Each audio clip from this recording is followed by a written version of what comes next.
السلام علیکم ورحمۃ اللہ وبرکاتہ۔ خیرکم من تعلم القرآن وعلمہ۔ تم میں سے بہترین انسان وہ ہے جو قرآن سیکھے اور دوسروں کو سکھائے۔ رب اشرح لی صدری ویسر لی امری واحلل عقدۃ من لسانی یفقہوا قولی۔ رب زدنی علما، رب زدنی علما، رب زدنی علما۔ آج انشاءاللہ ہم سورہ البقرہ کی آیات نمبر 253 اور 254 کا ترجمہ اور تفسیر پڑھیں گے۔ اللہ سے دعا ہے کہ اللہ ہم جو کچھ پڑھیں سنیں، اللہ ہم اسے دل سے عمل کرنے کی توفیق عطا فرمائے، آمین۔ الحمدللہ، آج ہمارا دوسرا پارہ بھی ختم ہو گیا ہے ترجمہ اور تفسیر کے ساتھ، اور انشاءاللہ ہم دوسرے پارے کے اسباق کا خلاصے پہ ایک نظر ڈالیں گے۔ پہلے پارے کی ابتدا میں سورہ فاتحہ سے ہوئی، اس میں پورے کلام اللہ کا خلاصہ تھا۔ اس کے بعد سورہ بقرہ کی ابتدا میں کلام مجید کی حیثیت اور مومن، کافر، منافق جماعتوں کا ذکر تھا۔ اس کے بعد خلافت آدم علیہ السلام، بنی اسرائیل کی تاریخ، حضرت ابراہیم علیہ السلام اور ان کے خاندان کا بیان ہوا، اور ساتھ ساتھ بہت سے مسائل کا ذکر ہوا جس کی تفصیل گزر چکی ہے۔ دوسرے پارے کی ابتدا میں ملت اسلامیہ کے مقصد حیات اور فرائض ملی کا ذکر ہوا کہ یہ ملت دنیا کی نگران بنائی گئی ہے۔ اس کے فوراً بعد تحویل قبلہ کا ذکر ہوا، یہ کہ قبلہ کا مقصد پوری ملت کو ایک مرکز پر جمع کرنا ہے۔ تیسرے رکوع میں شہادت اور شہیدوں کا درجہ بتلایا، اور اس کے فوراً بعد توبہ کا طریقہ اور شرائط بتلائیں۔ چوتھے اور پانچویں رکوع میں حلال و حرام غذاؤں اور باپ دادا کی رسموں کی طرف توجہ دلائی۔ چھٹے رکوع کی پہلی آیت میں نیکی کا ایک جامع تصور دیا گیا ہے۔ اس کے بعد قصاص، وصیت، روزہ، رمضان، دعا اور اعتکاف کے مسائل کا ذکر نہایت خوبصورتی سے موجود ہے۔ آٹھویں، نویں اور 10ویں رکوع میں قتال فی سبیل اللہ اور حج کے مسائل بیان ہوئے ہیں، اور درمیان میں کوئی دوسرے مسائل بھی آگے ہیں۔ اس کے بعد انفاق فی سبیل اللہ کا ذکر ہوا، شراب کی حرمت، اہل شرک سے نکاح کی ممانعت کا حکم ہوا، اہل کتاب کا بھی ذکر آیا۔ بعد ازاں مسلسل 4 رکوع یعنی 12 سے 15 تک ازواجی زندگی کے مسائل سے متعلق ہے، مثلاً حیض و نفاس، طلاق، عدت، مہر، رضاعیت اور دوسرے متعلقہ مسائل۔ دوسرے پارے کے آخری 2 رکوع یعنی نمبر 16 اور 17 میں بنی اسرائیل کے تاریخ کا ایک اہم واقعے کا ذکر ہوا ہے، یعنی جالوت کے مقابلے میں حضرت طالوت کی لشکر کشی، حضرت داؤد علیہ السلام کی سرفروشی، حق پرستوں کی شاندار کامیابی اور باطل رسوا کن شکست۔ یہ تھا پہلے اور دوسرے پارے کا اسباق کا خلاصہ، یہ ہم نے اس پہ ایک نظر ڈالی ہے۔ الحمدللہ آج ہم تیسرا پارہ شروع کر رہے ہیں۔ اللہ سے دعا ہے کہ اللہ ہمیں اس پر عمل کرنے کی توفیق عطا فرمائے، آمین۔ تِلْكَ الرُّسُلُ فَضَّلْنَا بَعْضَهُمْ عَلَى بَعْضٍ مِّنْهُم مَّن كَلَّمَ اللَّهُ وَرَفَعَ بَعْضَهُمْ دَرَجَاتٍ۔ یہ رسول ہے، ہم نے ان میں سے بعض کو بعض پر فضیلت دی۔ ان میں سے کوئی وہ ہے جس سے اللہ نے کلام فرمایا اور بعض کو درجے بلند کیے۔ اللہ تعالیٰ نے اس آیت میں فرمایا ہے کہ رسولوں میں بعض کے درجے بعض سے بلند ہیں، مثلاً بعض سے اس نے براہ راست کلام فرمایا، بعض سے فرشتوں کے ذریعے، اور کچھ ایسے پیغمبر بھی ہوئے جو صرف پہلی شریعت کو زندہ کرنے کے لیے آئے، کوئی نئی کتاب لے کر نہیں آئے۔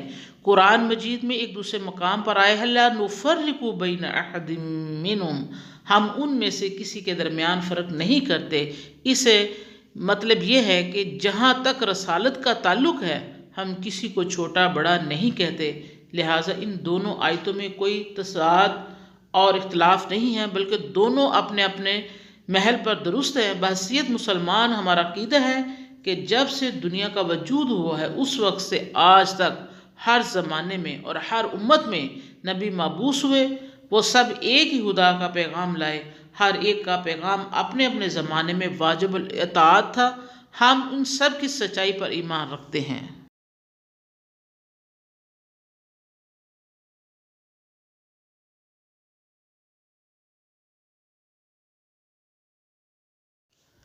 وَآتَيْنَا عِيسَىٰ ابْنَ مَرْيَمَ الْبَيِّنَاتِ وَأَيَّدْنَاهُ بِرُوحِ الْقُدُسِ وَلَوْ شَاءَ اللَّهُ مَا اقْتَتَلَ الَّذِينَ مِن بَعْدِهِم مِّن بعد ما جاءتهم البينات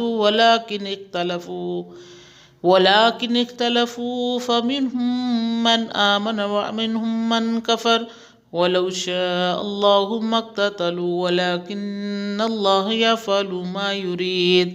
اور ہم نے مریم کے بیٹے عیسیٰ کو کھلے معجزے دیے اور اس کو روح القدس یعنی جبرائیل سے قوت دی، اور اگر اللہ چاہتا تو جو لوگ ان پیغمبروں کے بعد ہوئے آپس میں نہ لڑتے، اس کے بعد کہ ان کے پاس صاف حکم پہنچے، لیکن ان میں اختلاف پڑ گیا، اور پھر کوئی ان میں ایمان لایا اور کوئی کافر ہوا، اور اگر اللہ چاہتا تو وہ باہم نہ لڑتے، لیکن اللہ جو چاہے کرتا ہے۔ ابن مریم کا بیٹا کہ حضرت عیسیٰ علیہ السلام جنہیں عیسائی خدایا خدا کا بیٹا سمجھتے ہیں، حقیقت میں مریم کے بیٹے ہیں، خدایا خدا کے بیٹے نہیں۔ وہ شکل و صورت میں ایسے ہی انسان ہیں جیسے کہ دوسرے، اور ضروریات انسانی میں بھی دوسرے انسانوں جیسے۔ البینات کھلے معجزے سے مراد وہ تمام کھلی نشانیاں اور معجزے ہیں جو حضرت عیسیٰ علیہ السلام کو دیے گئے تھے، جنہیں دے کر یہ عقل مند اور انصاف پسند آدمی حضرت عیسیٰ علیہ السلام کو نبی مان لینے پر مجبور ہوا۔ روح القدس قرآن مجید کی اصلاح میں اس سے مراد حضرت جبرائیل علیہ السلام ہیں۔ وہ اگرچہ بہت مقرب فرشتے ہیں، تاہم ایک مخلوق ہے، اور عیسائی جو انہیں 3 خداؤں میں سے ایک خدا سمجھتے ہیں غلطی پر ہیں۔ فرشتہ بلا خدا کیسے ہو سکتا ہے؟ اید نہ ہو، اور اس کو ہم نے قوت دی۔ اگرچہ عیسیٰ علیہ السلام بڑے کمال اور فضل کے مالک تھے، پھر بھی آپ انسان ہی تھے، اور انسانوں کی طرح وہ بھی نقصان سے بچاؤ اور نفع حاصل کرنے کے لیے اللہ تعالیٰ کے محتاج تھے۔ آخر میں یہ بتا دیا کہ اگر اللہ تعالیٰ چاہتا تو وہ لوگ جنہوں نے ان تمام پیغمبروں کی اور سب کے بعد حضرت محمد صلی اللہ علیہ وسلم کی روشن نشانیاں دیکھ لیں، آپس میں نہ لڑتے۔ یہ لوگ یہودی، عیسائی اور مشرکین ہیں۔ ان میں سے بعض تو ایمان لائے اور جزا کے مستحق ہوئے، اور بعض نے کفر انکار کیا اور سزا کے مستحق ہوئے۔ یا ایھا الذین آمنوا انفقوا مما رزقناکم من قبل ان یأتی یوم لا بیع فیہ ولا حلۃ ولا شفاعۃ والکافرون هم الظالمون۔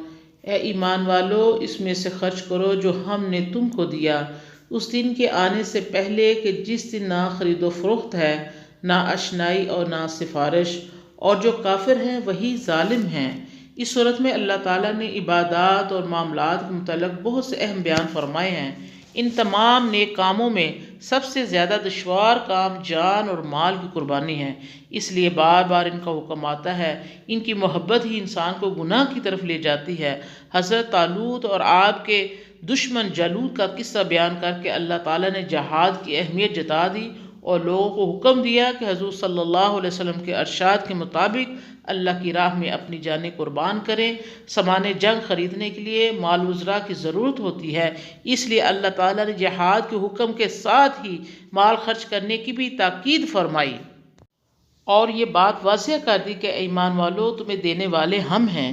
تمہیں اس چیز کا خوف نہیں ہونا چاہیے کہ نیک کاموں پر مال خرچ کرنے سے تم غریب ہو جاؤ گے یا آئندہ کے لیے تم بچا نہیں سکو گے، بلکہ اس چیز پر نظر رکھو کہ تمہارا اپنا کچھ نہیں، یہ صرف ہماری دین ہے۔ ایسا نہ ہو کہ تم مال وزراء کی محبت میں پڑھ کر اسے جمع کرتے رہو اور مہلت کا وقت ختم ہو جائے، کیونکہ اس وقت نہ تو کہیں سے اس مال کے بدلے میں نیکی خریدی جا سکے گی، اور نہ بدی کی سزا سے نجات مل سکے گی، نہ وہاں سفارش چلے گی، نہ کسی کی دوستی اور نہ اشنائی کام آئے گی۔ دنیا میں انسان کچھ لے دے کر یا دوستی اشنائی سے یا سفارش سے کام نکال لیتا ہے، لیکن قیامت کے دن صرف عمل کام آئیں گے۔ اللہ سے دعا ہے کہ اللہ ہم جو کچھ پڑھے سنے، اللہ ہمیں اسے دل سے اس پر عمل کرنے کی توفیق عطا فرما۔ وآخر دعوانا ان الحمد للہ رب العالمین۔